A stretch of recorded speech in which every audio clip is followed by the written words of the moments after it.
Good afternoon, YouTube, and welcome back once again to the EdWord. I am your host, Ghostface, and of course I will be doing my episode review and recap for episode 9 of season 1 of MTV's Scream. I apologize for this being a few days late, but I hope you're all still recoiling from the most recent episode, and of course, before I go on, this will be full of big spoilers, so do not continue watching or listening to this video as I will be going into massive spoilers. That being said, it's setting us up for the big inevitable showdown. Eddie and I were discussing this, and what I think is going to happen here is that we're going to... What I think is going to happen here is we'll see a big inevitable showdown between Emma and the killer or killers, because sometimes keeping with tradition with other Scream films, there have usually been two killers, usually two of them. But it is possible it may just be one psycho mastermind behind everything.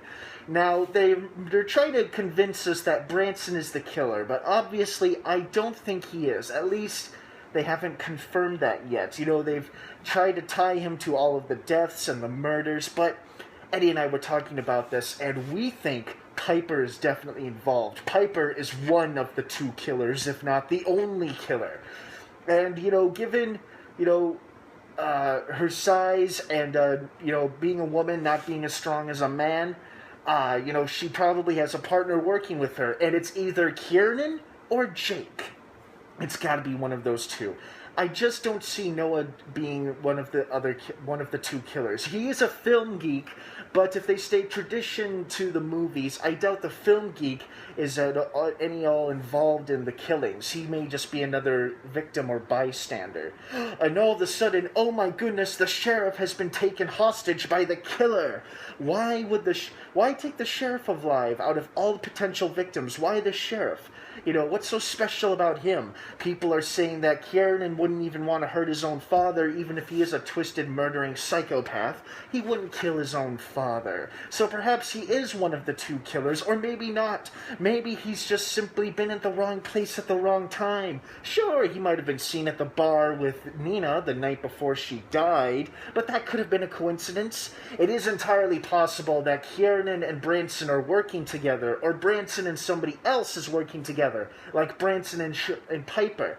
Or it could be Jake and Branson, or Jake and Piper, who knows? But Kiernan could be innocent after all, or he could end up a casualty or one of the killers. It's very difficult to determine, but Eddie and I very much strongly believe that Piper is one of the two killers. That much I am certain. She is one of the two killers. She is the offspring of Maggie and Brandon James, or her partner is. And although it does sound like the partner is a male, because when they went and saw Piper and Emma went and saw Brandon James's elderly, mentally deteriorating mother, she made it sound like it was Mr. Seth Branson or Seth Palmer who came to visit asking about his daddy, Brandon James.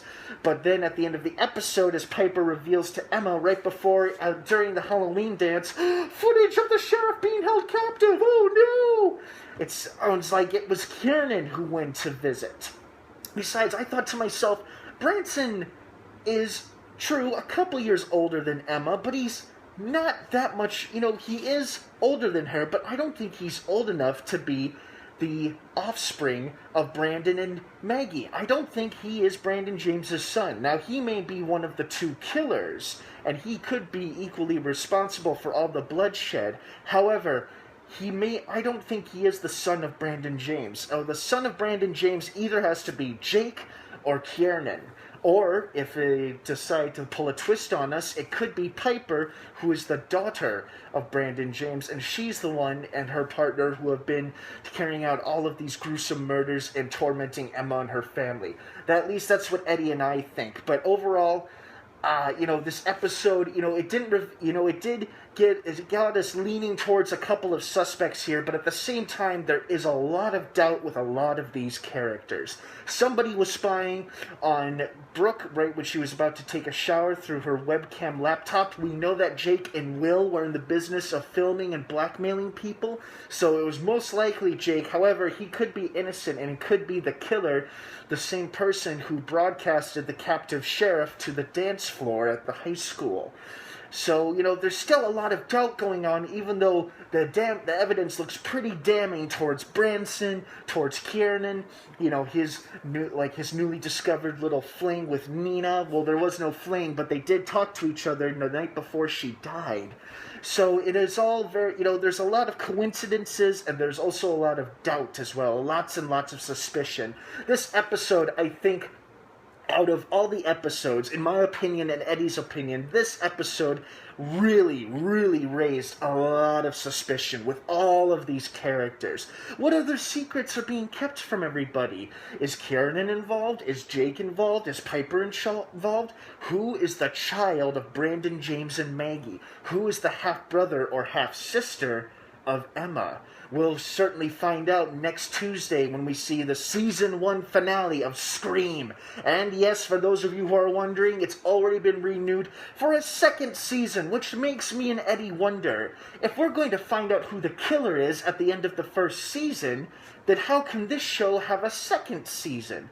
Maybe both killers are revealed, one of them is captured or killed, and the other one escapes and continues the reign of terror into Season 2. Or perhaps Season 2 will be a completely new storyline, new killer, new motive, new reasons as to why they go on a killing spree. I mean, Eddie and I are trying to wrap our heads around how Season 2 could possibly work, but it has to be a new killer, a new purpose, a new reason for revenge, and a new reason for a killing spree. That's the only thing Eddie and I can think of. But unless they reveal more details further down the road, that's all Eddie and I have regarding Season 2. Now, as to who the killer is this season, I think Piper Shaw is definitely one of them, but who her partner is, really hard to tell. The most likely suspects, in Eddie and I's opinion, are Branson, Jake, and Kiernan. Those are the best three suspects we could think of.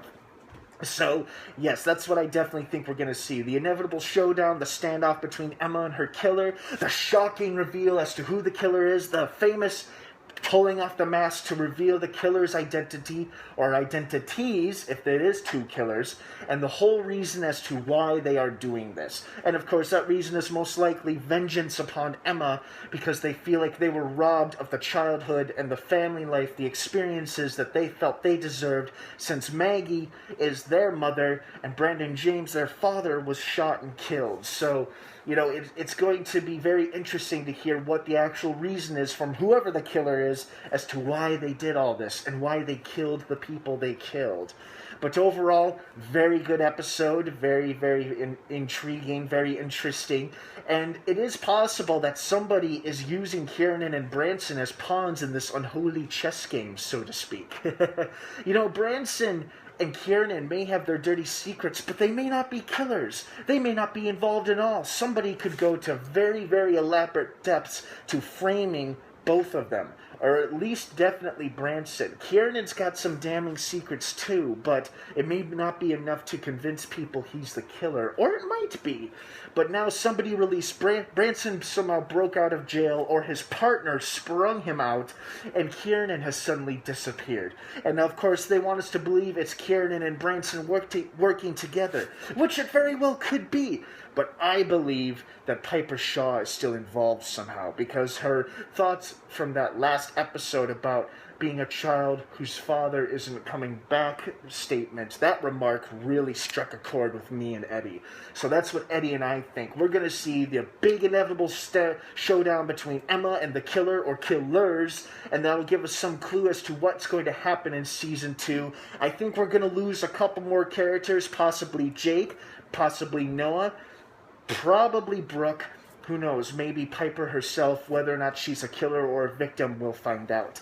But I think we're in for our share of bloodshed in the Season 1 finale, so you can be sure of that. And it'll be interesting and tantalizing to find out who the killer is once and for all, and what kind of games we'll be up to and we're going to see in Season 2, if they tease anything at all about Season 2 in the Season 1 finale. So overall, very good episode. Eddie and I enjoyed it quite a bit. You know, there's a lot of interesting reveals, and like I said, this was one of the most suspicious episodes, I guess you could say. So overall, great episode. Eddie and I really liked it. Well, thank you for tuning in once again here on the EdWord for all of your recap and review needs. Eddie and I appreciate it. Like this video, comment, subscribe, leave your thoughts and opinions down below. Who do you think the killer is and why? Who do you think could be the killing partner team here? Like, which two characters are doing it and why? Why did they kill these specific people? What do you think is going to happen in the Season 1 finale? Leave your thoughts and opinions down below. We'd love to hear from everybody. Well, we hope you have a wonderful rest of your Sunday afternoon, and I hope the rest of you, like Eddie and I, will be tuning in to AMC tonight to be watching the Fear the Walking Dead second episode, and if not that, definitely tune in for TNT's Falling Skies series finale. That's right, you heard me. The series finale of Falling Skies tonight on TNT. Check your local listings for your local times. But it's going to be one hell of a Sunday night, ladies and gentlemen. Thanks again for tuning in, guys. And of course, until next time, what's your favorite scary movie?